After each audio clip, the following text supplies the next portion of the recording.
혹시 선생님이 생각하시는 폭식의 기준이라는 게 있을지도 궁금합니다. 아까 우리 PD님도 저 만나자마자 폭식 궁금했다고. 폭식 후에 굉장히 심리적으로 괴롭고 우울하고 무기력해지고 그러면서 뭔가 일상에 지장을 받고 이렇다면 폭식증으로 봐야 되지만 나 그냥 많이 먹었어. 이거는 그냥 과식하신 거라고 볼 수 있죠. 안녕하세요, 내부자들입니다. 안녕하세요. 저희가 오랜만에 회식을 했잖아요. 아, 그랬죠. 네, 오동훈 선생님이 자기가 이제 워낙 명의로 이름을 날려서 병원을 이제 확장하려고 알아보고 있다. 네, 2층을 이제 건물을 점령하려고 한다라는 얘기를 했는데요. 정말 가면 다 낫나요? 진짜 기가 막히네요, 진짜. 제가 이렇게 방송 들어올 때 눈빛에서 그 아기를 읽었는데 역시나 내가 무슨 얘기 할까 싶었는데 전혀 그런 거 아니고요. 네. 예, 근데 오시면은 이제 최대한 도움을 드리기 위해서 제가 노력을 합니다. 네. 그래서 많은 분들이 도움을 받고 있습니다. 네, 여의도 화타로 좀 이름을 날리고 있는 걸로 알고 있는데 네. 저도 그렇지만 오동훈 선생님도 모두를 다 고치는 건 아니죠? 아, 그렇죠. 이제 저희들끼리도 뭐 좀 더 자신 있는 그런 질환이 있고 상대적으로 아, 이거는 조금 약한데 이 환자분들은 오시면 조금 자신 없는데 하는 것들도 있죠. 맞아요. 그게 개인 차도 좀 있을 거고 그리고 또 개인 병원의 세팅이 가진 한계도 있어서 그렇죠. 입원 치료가 필요해서 대학병원으로 보낼 때도 있는데 근데 되게 난감할 때는 뭐냐면 대학병원 입원은 그래도 우리가 환자분께 이 세팅이 어쩔 수 없다를 말씀드리지만 뭔가 나보다 분명히 더 잘 보실 수 있는 분이 있는데 내가 이걸 계속 끌고 가도 되나 좀. 그쵸. 네. 사실 그럴 때 좀 내적 갈등을 겪게 되는 것 같아요. 네. 뭔가 내가 끝까지 이거를 책임져야지 의사로서 뭔가 본분을 다하는 것 같으면서도 사실은 환자분을 위해서는 빠르게 이제 저보다 실력이 있는 분께 리퍼를 하는 게 더 도움이 되는 길이란 말이죠. 네, 맞습니다. 그래서 저희가 다 정신과 전문의로 일한 지 어느덧 시간이 꽤 지났고 네. 나름 전문가로 할 수 있는 사람이지만 이 전문가들도 더 전문적인 클리닉으로 환자분들을 섭외드릴 때가 있습니다. 그렇습니다. 그래서 오늘은 정신과 의사 커뮤니티에서도 단연코 섭식장애 최고 전문가로 불리는 이정현 선생님을 모시고 한번 이 섭식장애에 대해서 이야기를 나눠보도록 하겠습니다. 안녕하세요. 안녕하세요. 네, 반갑습니다. 아유, 감사합니다, 선생님. 네. 네, 불러주셔서 감사하죠, 뭐. 연세 식이장애 클리닉 이정현이라고 합니다. 저는 97년도에 연세대학교 졸업했고 세브란스 병원에서 정신과 전공의 과정 마치고 2002년도에 전문의가 됐는데 이후로 섭식장애 치료 외길 인생을 걷고 있습니다. 네. 네. 2002년도에 전문의를 취득하셨으면은 사실 이제 저는 입학 전이고 전 대학교 입학할 때 김종수 선생님 막 입학을 했을 때 네. 저희보다 엄청난 연륜과 경력과 경험을 가지실 수밖에 없는 또 대가 선생님을 이 자리에 모셨습니다. 그리고 단순히 기간만 긴 게 아니라 네. 그 긴 기간을 다 섭식장애 외길을 걸어오셨고 네. 그렇기 때문에 전국에서 섭식장애로 힘들어하시는 분들이 대표적으로 찾아가는 클리닉을 운영하고 계시죠. 그렇습니다. 또 저희가 전공의 때 섭식장애를 가지신 환자분들이 입원을 하시게 되면은 저희 선에서 해결을 해보려고 하는데 뭔가 좀 잘 되지 않을 때 저희가 도움을 청하는 또 통로로도 선생님을 찾곤 했던 그런 기억이 있습니다. 맞아요. 네. 저는 뭐 전공의 때도 기억이 있고 전문의가 돼서 제 병원, 개인 병원을 운영할 때도 환자분이 도저히 낫지 않으셔서 이거 어떻게 하나 입원을 권유드렸는데 좀 입원은 잘 안 된 상황에서 자연스럽게 교수님께서 이정현 선생님 병원으로 이렇게 의뢰를 해주셨고 제가 볼 때보다 훨씬 더 호전되셨다는 그 소식을 뒤늦게 전해 들었던 적이 있습니다. 당연한 결과. 네. 근데 이제 섭식장애 외길 인생이라고 말씀을 해주셨는데 네. 그 섭식장애를 선택하시게 된 어떤 이유가 있으실까요? 그거는 사실 굉장히 우연한 일이었어요. 정신과 의사들도 전공의 과정을 통해서 그 진로 고민을 하잖아요. 그러니까 환자를 보는 의사가 있고 또 연구하는 의사가 있고 또 교육을 하는 의사가 있고 이런데 저는 어쨌든 그 환자 보는 게 저한테 좀 잘 맞는 것 같더라고요. 그래서 대학에 남기보다는 실제로 환자를 보는 뭐 그런 일을 해야 되겠다. 그러니까 나와야 되겠다, 대학에서. 네, 저희 때는 실업계라고 저희끼리. 네. 근데 딱 이제 그 즈음에 그 우리나라에서 식이장애 클리닉을 처음 만든 분은 김준기 원장님이라고 마음과 마음 클리닉 운영하고 계신데요. 그분께서 우리나라에 95년도에 처음 식이장애 클리닉을 오픈하셨는데 또 부부 치료나 트라우마 치료 이런 거에도 관심을 가지시게 됐기 때문에 누군가 섭식장애를 좀 맡아서 해줄 사람을 구하고 계시던 찰나에 제가 이제 4년 차를 마치고 전문의가 됐던 거죠. 그때 아주 우연치 않게 섭식장애가 제 인생에 들어오게 되었죠. 그러면은 전공의 때도 어쨌든 섭식장애 환자분들을 보신 어떤 경험들이 있으셨을 텐데 그때도 좀 나랑 좀 잘 맞는 병이다 이런 느낌들이 있으셨어요? 그거는 진짜 굉장히 우연하게도 저희 때는 경기도 광주에 세브란스 정신건강병원이 있어서 환자분들을 좀 오래 입원시킬 수 있는 폐쇄병동이 있었거든요. 제가 그때 레지던트 그 2텀 동안 6개월간 한 식이장애 환자를 본 적이 있어요. 4년 수련 기간 동안에 6개월을 섭식장애 환자를 봤으니까 오랜 기간 좀 봤었죠. 그때 이제 식이장애에 뭐 관심이 있다, 하고 싶다 이런 생각보다는 레지던트 입장에서 이해가 잘 안 되는데 환자 편에서 이해해보고 싶다 이런 마음가짐이 좀 생겼었던 개인적인 경험이 있습니다. 오늘도 아마 여러 번 얘기가 나올 건데 이 참 쉬운 병은 아니잖아요. 사실 보시는 환자분들이나 보호자분들께 어떻게 보면 또 상처가 될까봐 이런 말들이 참 염려가 되기도 하는데 너무 쉬운 병이 아니라는 걸 여러 번 얘기하니까 혹시 너무 잘 안 낫는 건가? 역시 나을 수 없는 건가? 이런 좀 생각을 하실 수도 있을 것 같은데 그런데 이제 저희가 본격적으로 그럼 섭식장애에 대해서 얘기를 해보려고 하는데 뭐 저희가 매번 이제 알고 있는 걸 설명하는 것보다 선생님께서 저희 채널 이제 구독자분들께 섭식장애, 식이장애는 이런 병이다 라고 좀 간단하게 설명을 해주신다면요? 저희가 이제 사전에 또 이정현 선생님하고 방송을 준비하면서 연락을 취했을 때도 저희가 기존에 알고 있던 거식증, 폭식증 이 개념에 맞춰서만 방송을 진행을 하려고 했더니 선생님께서 요즘에는 이제 그런 관점으로 보지 않는다라고 단호하게 말씀을 해주셔서 저희가 또 준비의 방향을 틀었거든요. 그러면 이제 이 섭식장애에 있어서 자존감이라는 부분이 제일 중요하다라고 생각을 하시는 걸까요? 자존감은 굉장히 중요한 부분이죠. 자존감 문제는 정신과 의사들한테 참 어렵잖아요. 중요하다고 생각하면서도 은근히 구체적으로 잘 다루기 어려운 자존감의 문제가 굉장히 큰 축을 이루고 있다고 생각하죠. 안 그래도 오동원 쌤이 지금 잠깐 얘기를 꺼냈었는데 그래도 저희가 배울 때도 거식증과 폭식증으로 나눠서 막 배웠고 그거 두 개를 구분하는 게 굉장히 왕족이잖아요. 족보죠. 나눠서 네, 표 외워야 되잖아요. 네. 저도 근데 그때부터도 그리고 또 정신과 전공의 때부터도 저도 의아한 점이 있었던 게 치료는 비슷하지 않나? 이거를 왜 그렇게 좀 나누려고 하지? 라는 생각이 들었었는데 요즘은 좀 그 나누는 게 별로 대세가 아니다. 그리고 그거는 굉장히 표면적인 거다 라고 생각하시는 그 이유에 대해서 좀 더 자세하게 얘기해 주실 수 있을까요? 제가 아까 말씀드렸던 그 전공의 때 6개월 보던 환자를 보면서 그때 케이스 컨퍼런스를 준비를 했었어요. 그러면 우리가 이제 정식으로 기준에 맞춰서 진단명을 그 케이스 컨퍼런스에서 이제 프레젠테이션을 해야 되잖아요. 근데 그 환자는 굉장히 저체중이었어요. 26kg였으니까. 근데 병실에서 폭식구토를 굉장히 많이 했거든요. 그래서 제가 이제 진단 기준표를 막 찾아보는데 저체중이니까 거식증인가 봐. 근데 폭식구토를 하네? 폭식증인가? 근데 폭식증이라기에는 근데 또 월경이 없네? 거식증에 폭식구토가 있는 타입이구나. 그때 생각했던 게 그러면 결국 거식증하고 폭식증의 차이가 체중밖에 없네? 이런 생각을 레지던트 때도 했었어요. 그래서 이제 전문의가 됐는데 어떤 환자가 왔는데 고등학생인데 저체중이고 절식하고 월경이 없고 이러니까 우리가 당연히 거식증이라고 진단 내리고 치료를 하잖아요. 그러다가 좀 좋아지니까 식사를 하고 체중이 좀 회복이 됐어요. 그러다가 이제 치료 탈락이 됐죠. 근데 대학생이 되어서 다시 왔더라고요. 한 2년 정도 후에. 그때 보니까 폭식구토를 굉장히 많이 하고 체중이 많이 늘어 있더라고요. 그러니까 폭식증이었던 거죠. 그래서 이제 폭식증에 맞춰서 또 치료를 했어요. 그랬더니 또 몇 달 안 오시다가 가열차게 다이어트를 하고 오셨는데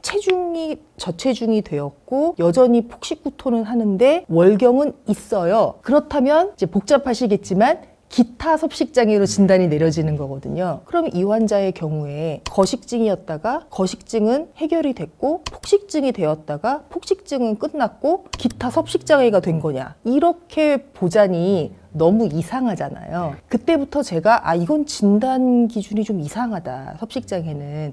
그런 생각을 했죠. 그러다가 2007년도에 그 영국에서 페어벤이라고 섭식장애의 대가가 우리나라에 와서 강의하는 일이 있었거든요. 제가 이제 그 강의를 들으러 갔어요. 그랬더니 그분이 진단 이동적 관점, 트랜스 다이그노스틱 시어리 를 이야기하면서 거식증 따로, 폭식증 따로가 아니라 섭식장애는 일부의 환자들이 일정한 임상 양상을 유지하기도 하지만 대부분의 환자는 섭식장애 진단간에 이동한다. 그리고 그 환자를 섭식장애 내에 가두는 메커니즘이 있다. 그 메커니즘이 바로 감정 조절의 어려움, 자존감의 문제, 대인관계 문제, 완벽주의다. 그리고 이 메커니즘을 다루는 치료 기법이라면 모든 섭식장애 환자 치료에 유효할 것이다. 이런 내용을 강의를 한 거고 자기가 이 내용을 모아서 다음 해 2008년에 교과서를 낼 거라고 하더라고요. 제가 그 순간 얼마나 기뻤겠어요. 제가 5년을 일을 했는데 내가 그동안 생각해왔던 게 대가가 생각한 거랑 맥을 같이 하고 있었구나. 그러니까 제가 틀리지 않은 개념으로 환자분들을 보고 있었구나라는 생각을 하게 됐고 너무 기쁜 나머지 2008년에 그 책이 나오자마자 바로 판권을 사서 이제 번역을 한 거죠. 그게 바로 이제 강화 인지행동치료 책이에요. 제 머릿속에 지식으로 충만해지는 것 같은 그러니까 느낌을 나도 받았습니다. 우리가 촬영을 하면서 우리가 네. 배우고 똑똑해지고 있다라는 생각이 들었는데 그러니까요. 진짜 진작 모셨어야 되는데. 네. 결국에는 그 겉으로 드러나는 뭔가 행동 하나하나에 너무 집착하고 그거를 막 구분하는 데 에너지를 쓰기보다는 사실 그거를 유발하는 그 사람의 근본적인 문제에 우리가 좀 집중을 해야 된다라는 지점이겠죠. 아니 선생님 두 분께서 점잖으시면서도 이렇게 아기자기하게 이렇게 진행을 잘하시네요. 아니 진짜 갑자기요? 방금 이제 뭐 진단보다는 어쨌든 그 아래에 있는 문제들을 봐야 된다라는 말씀을 해주셨는데 그렇다면 이제 쭉 환자들을 봐오셨을 때 물론 뭐 다 일관되지는 않겠지만 이 섭식장애를 일으키는 어떤 주요한 원인들이라고 한다면 어떤 것들이 좀 있을까요? 그러니까 원인은 결국 이제 생물학적인 원인, 심리적인 원인, 환경적인 원인 이게 이제 결국은 다 굉장히 종합이 되거든요. 그 생물학적인 원인이라 하면 우리 환자분들이 확실히 그 가지고 있는 그 공통적인 기질이랄까? 체질이 있어요. 다이어트를 한다고 아무나 섭식장애가 되는 건 아니거든요. 그러니까 누가 그렇게 격하게 다이어트를 할 수 있는가? 강박적이고 불안 수준이 높고 예민하고 이런 특징들. 그러니까 어린 시절부터 다른 사람 신경 많이 쓰고 평가에 좀 예민하고 불안하고 강박 수준이 높고 완벽주의적이고 좀 세로토닌 시스템이 좀 불안정한 이런 체질이 있던 사람이 어떤 계기를 통해서 다이어트를 접하게 되면 다이어트를 대충 하는 게 아니라 가열차게 하는 거죠. 체중이 굉장히 많이 빠질 정도로. 그러면 몸에서 지방만 좀 주는 게 아니라 몸에서 여러 가지 물질이 줄면서 뇌에서 세로토닌도 주니까 뇌 기능이 변화하기 시작하는 거죠. 그렇게 심하게 다이어트를 하게 될 수밖에 없는 심리적인 또 요인이 있을 거 아니에요. 자존감에 문제가 있거나 학생들 같은 경우에 자아 정체성의 문제, 부모와의 갈등이 있거나 앞으로 어떻게 살아가야 될지 모르겠고 내 삶이 뭔가 불만족스럽고 답답하고 어떻게 풀어가야 될지 모를 때 부여잡을 수 있는 게 몸, 다이어트. 왜냐면 그거는 노력한 만큼 바로 그때그때 결과가 나오니까 다이어트에 몰두하게 되는 거죠. 그나마 내가 할 수 있는 거. 그렇죠. 할 수 있으면서 성과를 바로 낼 수 있으면서 다른 사람들이 어머 너 살 뺐네? 이렇게 뭔가 반응이 올 수 있는 근무엇이 다이어트가 되는 거죠. 그러면서 이제 환경적 요인은 확실히 그 요즘 다이어트 문화, 외모에 대한 문화, 또 아이돌 문화, 외모 지상주의 이런 영향은 분명히 있어요. 왜냐하면 섭식장애가 나타나기 시작한 게 1970년대부터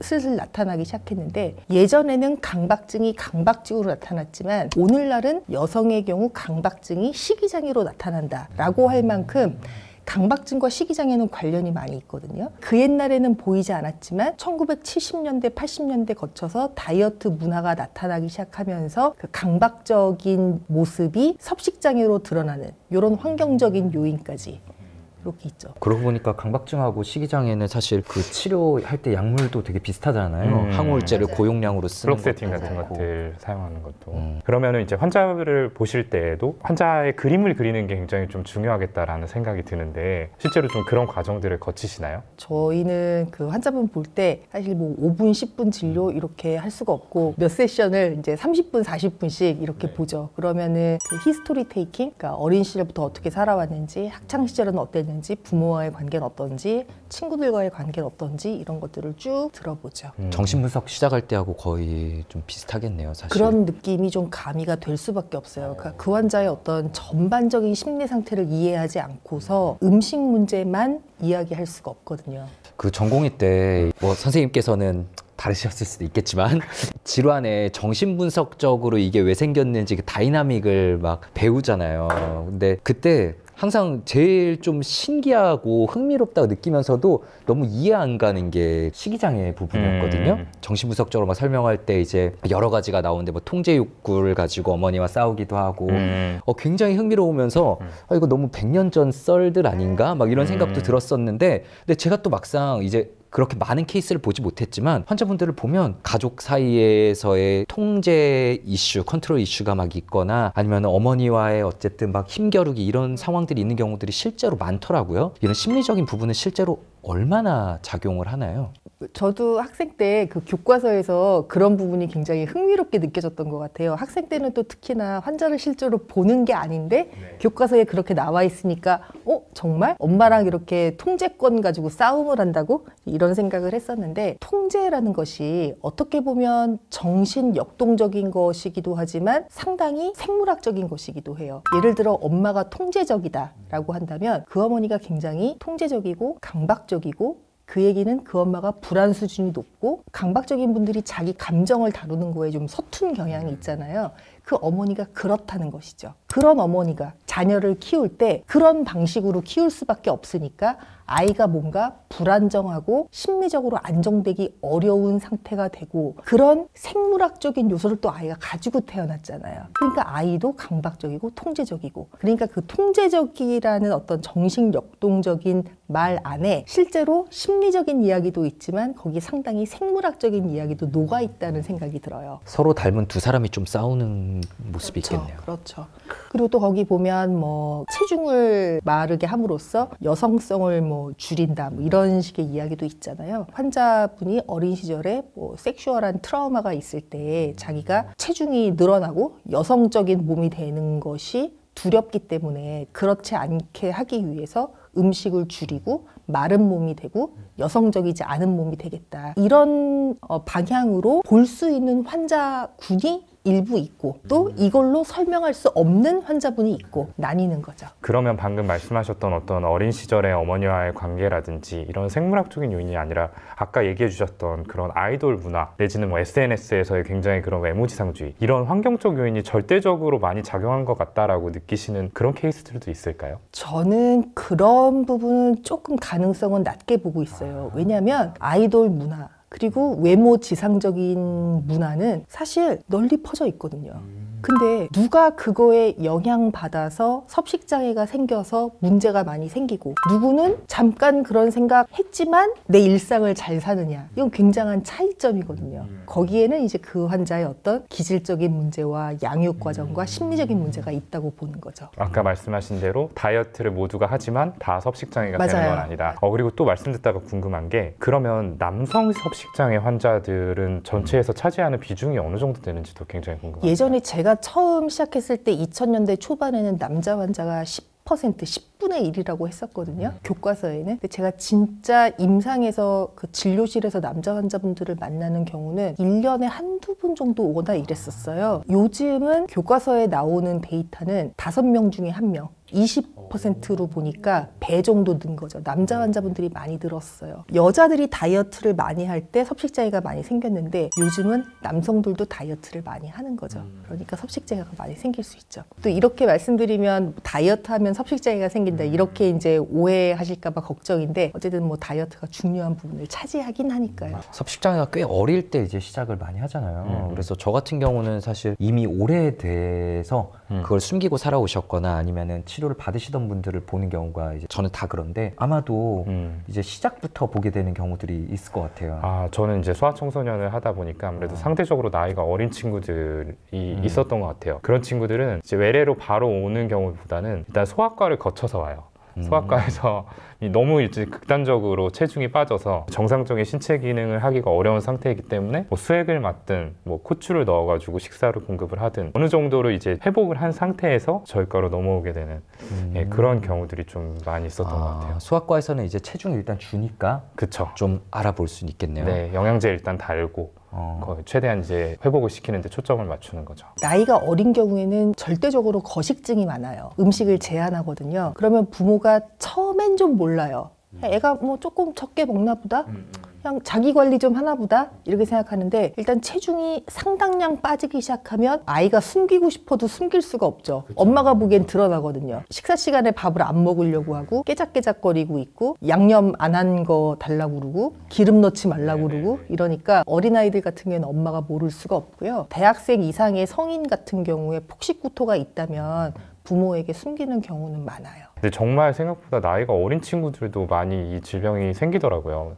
저는 기억에 남는 게 9살이었는데 이미 식단 조절 다 하고 밥 먹고 나면은 막 계속 운동하겠다라고 하고 그래가지고 엄마가 억지로 앉혀놓고 이런 상태로 병원에 왔던 그런 케이스들도 있는데 실제로 그러면 이렇게 미성년자들이 차지하는 비중은 선생님 클리닉에서 어느 정도가 될까요? 그것도 이제 제가 2002년, 2005년 이럴 때는 어쩌다 한 명 이제 중학생, 아주 드물게 초등학생 이렇게 만났었거든요. 그러니까 대체로는 고등학생이나 대학생 이상의 환자분들이었어요. 근데 이제 마침 제가 얼마 전에 그 소아 전임의 선생님들 강의 때문에 저희 병원 데이터를 초진 환자를 모아봤더니 2014년경에는 초중고 환자가 전체 초진 환자에서 차지하는 비중이 한 20% 정도였는데 최근 3년간은 45%를 차지해요. 그러니까 아주 눈에 띄게 늘어났어요. 실제 피부로 느끼기에 초등학생, 중학생 환자가 눈에 띄게 늘어났어요. 그 다음에 또 실제로 그분들은 엄마 아빠가 데리고 오니까 병원에 사실 열심히 오거든요. 병원에 학원 데리고 오듯이 엄마가 열심히 데리고 오니까 실제로 내원하는 횟수는 굉장히 많아요. 이렇게 좀 어린 친구들하고 성인 간에 처음에 이제 파악하는 데에서 좀 차이점이 있으실까요? 성인 같은 경우에는 그래도 보통은 이제 본인이 원해서 오세요. 근데 이제 중학생 정도 되면 이제 부모가 억지로 데리고 오죠. 자의반 타의반 데리고 오거든요. 그러니까 그 아이한테 그 오자마자 너는 병이 있고 치료 받아야 된다 이런 식으로 접근하지 않고요. 무엇이 힘든지, 오늘 원해서 왔는지, 원하지 않았는데 온 건지 이런 것들을 이제 물어보면서 아이의 자율성을 침해하지 않는 식으로 이제 처음에 관계를 맺어가죠. 그 환자분들한테서 저 폭식했어요라는 얘기를 정말 많이 듣고 저희도 사실 일상적으로 나 오늘 폭식했어라는 말을 쓰잖아요. 근데 이게 또 섭식장애에서의 폭식하고 그냥 많이 먹는 거는 분명히 좀 다를 것 같다라는 생각이 들어서 혹시 선생님이 생각하시는 폭식의 기준이라는 게 있을지도 궁금합니다. 아까 우리 PD님도 저 만나자마자 폭식 궁금했다고 그러셨거든요. 그런 경우에도 그 폭식으로 인해서 여러 가지 연결되는 문제들이 생긴다. 폭식 후에 굉장히 심리적으로 괴롭고 우울하고 무기력해지고 후회 정도가 아닌 죄책감을 느끼고 그러면서 뭔가 일상에 지장을 받고 음식 먹는 문제 때문에 사람들과의 만남을 뭔가 피하거나 약속을 조정해야 될 정도고 가족과의 트러블이 있다. 이렇다면 폭식증으로 봐야 되지만 나 그냥 많이 먹었어. 이거는 그냥 과식하신 거라고 볼 수 있죠. 과식이나 그냥 잘못된 식습관. 그러니까 절대적인 양보다 그 뒤에 나에게 돌아오는 이 타격감의 차이가 가장 좀 그게 굉장히 중요해요. 폭식했으니까 나 이 오늘 못 만나겠다. 폭식해서 나 부었으니까 약속 취소해야 되겠다. 내일 중요한 미팅이 있어서 살찌면 안 되는데 오늘 친구 만나면 맛있는 거 먹게 될 것 같으니까 약속 취소해야 되겠다. 이런 식으로 나가게 되면 문제가 있는 거라고 봐야 되겠죠. 근데 이제 약속 못 나가는 것도 있지만 현실적으로 금전적인 문제도 생겨요. 폭식하는데 돈이 많이 들어가거든요. 엄마가 고3 남동생 주려고 해놓은 음식인데 다 찾아 먹고 이러면 집에서 싸움이 발생하거든요. 그리고 계속 음식 주문해서 먹고 사실은 현실적으로 금전적인 문제가 생기면서 부모님과의 어떤 또 다툼 이런 것들이 생기게 되죠. 맞아요. 요즘은 게다가 너무 쉽게 시킬 수가 있으니까. 그러게요. 그리고 또 배달할 때 우리 환자분들이 치료 과정에서 1인분만 먹으려고 애쓰고 싶어도 배달은 2인분을 시켜야 되잖아요. 맞아요. 그렇다면은 이 혼자 사는 1인 가구가 가족들과 같이 사는 경우보다 좀 더 위험한 그런 측면도 있을까요? 그거는 정말 장단점이 있는 것 같아요. 혼자 살면 아무래도 음식을 조절하기 어려운 건 분명히 있어요. 근데 가족하고 같이 사는데 가족과 갈등이 있어. 이러면 또 단점인 거죠. 저희가 오늘 막 식이장애에 대해서 다양한 부분들을 얘기하고 있는데 사실 식이장애를 알고 찾아보시는 분들은 이게 얼마나 위험한 질환인지 아시겠지만 일반인 분들은 뭐 그거 좀 먹는 거 그러면 안 돼? 라고 생각하실 수도 있을 것 같아요. 근데 정신과에서 사망률이 가장 높은 질환이기도 그렇죠. 하잖아요. 저희는 진료를 보다가 이건 정말 위험하다 싶으면은 대학병원으로 입원을 좀 의뢰드리기도 하고 외래 이제 베이스로 끌고 가는 게 정말 힘들다 느낄 때도 있는데 선생님께서는 어쨌든 외래에만 보시는 거잖아요. 저희보다 아마 훨씬 심한 이제 식이장애를 앓으시는 중환 분들도 많으실 거고요. 좀 어떻게 쭉 끌고 가세요? 치료가 이제 1단계가 있고 2단계가 있는데요. 1단계 치료는 어느 정도는 그 식사 문제가 안정이 돼야 돼요. 그러니까 저체중이었던 분들은 체중이 어느 정도 회복이 돼야 되고, 또 폭식구토가 심했던 분들은 폭식구토가 완전히 없어지진 않아도 그것이 약간 감소는 해야 되거든요. 그게 이제 1단계 치료가 된 다음에는 결국은 이 식이장애를 만들게 된 이분의 문제가 무엇이냐, 심리적인 문제가 무엇이냐, 친구들과의 문제이냐, 학업의 문제이냐, 부모와의 문제이냐, 이거를 잘 찾아서, 저만 찾으면 안 되고 환자분 본인이 자신의 증상과 수면 밑에 숨겨진 빙산의 90%와 자신의 그 식이 증상을 연결해서 이해하실 수 있게끔, 의사만 알고 있는 게 아니라 환자분 본인이 이해할 수 있게끔, 그래서 그것이 근본적인 빙산에 숨겨진 90%가 좋아져야 한다는 것을 받아들이고 그것을 위한 노력을 할 수 있게끔, 이렇게 해야 이제 치료가 길게 이어지고 본질적인 게 치료가 될 수가 있죠.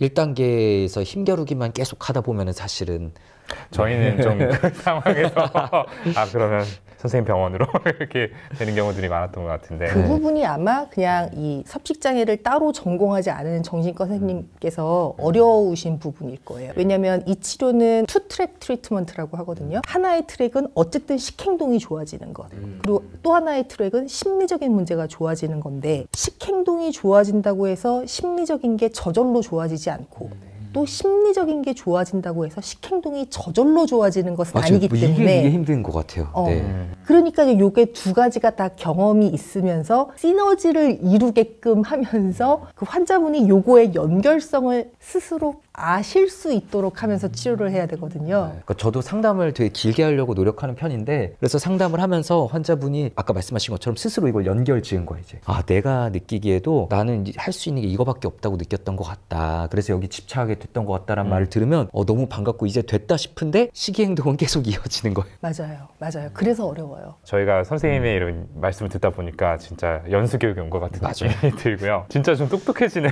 느낌이 드는데, 그리고 굉장히 좀 이렇게 심플하게 잘 설명을 해주셔서 방송 보시는 구독자분들도 굉장히 좀 잘 이해가 되지 않을까라는 그런 생각이 듭니다. 지금까지 이제 식이장애 전반적인 것들에 대해서 이야기를 나눠봤고요. 이 편에서 이어서 좀 더 이 치료나 그 여타 본격적으로 좀 궁금해하실 그런 내용들에 대해서 다시 한번 이야기를 나누는 시간을 갖도록 하겠습니다. 감사합니다. 감사합니다. 오늘 영상도 유익하셨다면 구독, 좋아요 알림 설정과 댓글 쓰기까지 부탁드립니다. 감사합니다. 계속 보세요.